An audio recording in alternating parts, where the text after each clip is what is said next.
La gestion de l'arboretum d'Harcourt était très régulière, c'est-à-dire que les 11 hectares étaient tondus toutes les semaines. Ça correspondait un petit peu à une aberration puisqu'en fait la totalité des 11 hectares n'était pas utilisée par le public. Face à ce constat, on s'est posé la question d'un mode de gestion qui permettrait de dégager du temps pour les jardiniers, de respecter l'identité du site, de respecter sa capacité d'accueil des visiteurs et le dernier objectif de permettre un développement de la biodiversité, avoir une gestion plus écologique et plus raisonnée. Toutes les zones proches du château sont tondues de manière régulière pour respecter l'identité du site et redonner l'évocation de l'ancien jardin régulier à la française. Plus on s'éloigne et moins les tontes sont régulières. Et enfin, quand on arrive dans l'arboretum de peuplement, là, on est sur le principe d'une fauche annuelle qui, en définitive, a été changée par un pâturage annuel. On a abandonné l'utilisation d'herbicides. Donc le temps dégagé finalement a permis de revenir à un entretien manuel en fait des allées. Avant, tous les débris d'élagage, etc., étaient brûlés. Maintenant, on prend le temps de les broyer et d'installer ce paillage au pied des arbres. Ce qui a permis de s'affranchir du désherbage du pied des arbres, puisqu'avant, on désherbait systématiquement les pieds d'arbres pour éviter de s'approcher avec les tondeuses du pied des arbres. Où on va avoir des remarques sur les moutons, sur les fleurs, sur des choses qui sont venues en fait animer l'arboretum qui auparavant avait des pelouses très bien entretenues, très bien tondues, mais qui ressemblaient davantage à un paysage uniforme qui aujourd'hui est un petit peu plus varié. On a un label qui est le label Normandie Qualité Tourisme, qui est pour tout le site, qui est un gage de propreté et de qualité de service sur le site. Et on avait peur que, c'est vrai que la gestion différenciée soit pas bien perçue par le public et puisse éventuellement remettre en cause ce label, et c'est pas le cas du tout.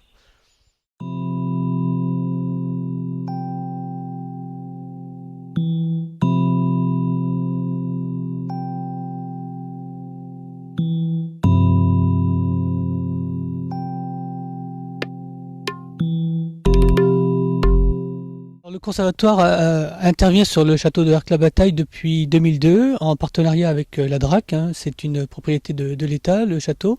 On est donc sur un monument historique. On gère le château, mais du point de vue uniquement des milieux naturels, pour entretenir la végétation et éviter notamment l'embroussaillement. Avant 2002, la végétation était gérée par une fauche. Les résidus étaient laissés sur place, donc le sol s'est très vite enrichi et ça a maintenu une végétation vraiment typique, plutôt banale, mais des sols très riches. Donc quand on est arrivé sur le site, on s'est dit que c'était vraiment une expérience de restauration qui était intéressante pour retrouver de la pelouse calcicole plus pauvre, plus sèche, mais plus riche au niveau biodiversité. Donc le château de Arques-la-Bataille, pour nous, c'est une expérience de restauration de pelouse calcicole. Alors l'originalité au château, c'est qu'on intervient avec des moutons, des moutons, des chèvres et puis une ânesse pour entretenir la végétation, pour avoir un pâturage qui respecte un petit peu la végétation et puis la faune. C'est une intervention sur le site plus douce que du broyage ou de la fauche. C'est moins homogène, ça laisse des strates de végétation très différentes et qui permet d'accueillir une faune également très différente. C'est de revenir à une pelouse vraiment plus typique des coteaux, avec le cortège floristique et faunistique que l'on connaît sur les coteaux, les orchidées, de nombreux papillons, les sauterelles, les criquets, etc. Et puis on a un objectif également de sécurité, puisque les problèmes d'incendie sont limités en maintenant une végétation rase et sans trop de matière morte, sèche, ce qu'on appelle la litière.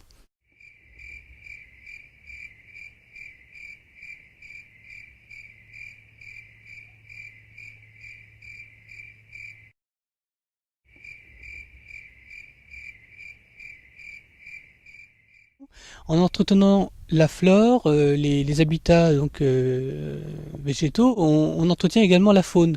Et le château, toute la butte féodale est classée en ZNIEF, en zone naturelle d'intérêt écologique, faunistique et floristique, depuis les années 90, notamment pour les populations de chauves-souris qui s'installent dans les nombreux souterrains du château.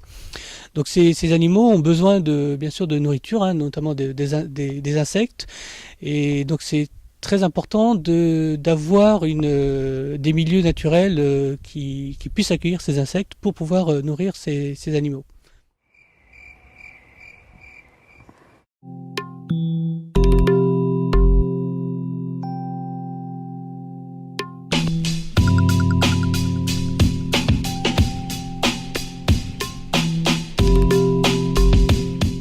Cette année, on a décidé d'enrichir notre programmation d'animation sur la thématique de l'environnement et de la protection de la nature ordinaire avec 3 temps. Aujourd'hui, autour de la tonte, la découverte de la mare et de la prairie. Ensuite, on aura un petit rallye archéo et nature qui permettra aux gens de visiter tout le village et toutes les prairies, toutes les réserves archéologiques sous un double aspect, la richesse archéologique et la richesse naturelle en faune et en flore. Et puis enfin, il y aura un petit atelier de sensibilisation à la haie et à son rôle dans le maintien de la biodiversité qui sera proposé aux Journées du patrimoine. Donc cette année, pour la première fois, on a 3 animations autour de l'environnement pour montrer que c'est vraiment un des aspects importants. On n'est pas que un site gallo-romain, on est aussi un site inscrit dans son environnement naturel qu'on a envie de préserver. Donc l'idée, c'était de montrer comment le département s'engage dans cette préservation en partenariat avec le conservatoire. Le troupeau de moutons attire une grande sympathie du public. Donc en fait, naturellement, quand ils sont sur les prairies, quand on est en visite, pendant ces animations-là, mais aussi sur toute autre animation où on fait visiter les thermes gallo-romains, si on voit les moutons, ça attire tout de suite l'attention, la sympathie, donc il y a plutôt un très bon accueil. En plus, on sent que maintenant, les gens ont cette sensibilité, cette sensibilisation à l'écologie qui fait qu'ils comprennent bien quel intérêt ça a, et des prairies pas complètement fauchées, ils comprennent bien l'intérêt pour le maintien de la biodiversité. Donc nous, on a plutôt un très bon accueil et les gens sont contents qu'il y ait un plan de gestion différencié, des lieux traités mécaniquement parce que ça leur paraît normal, mais aussi des lieux plus naturels où on laisse la vie.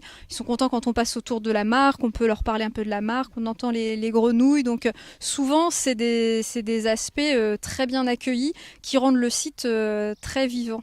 D'accord, donc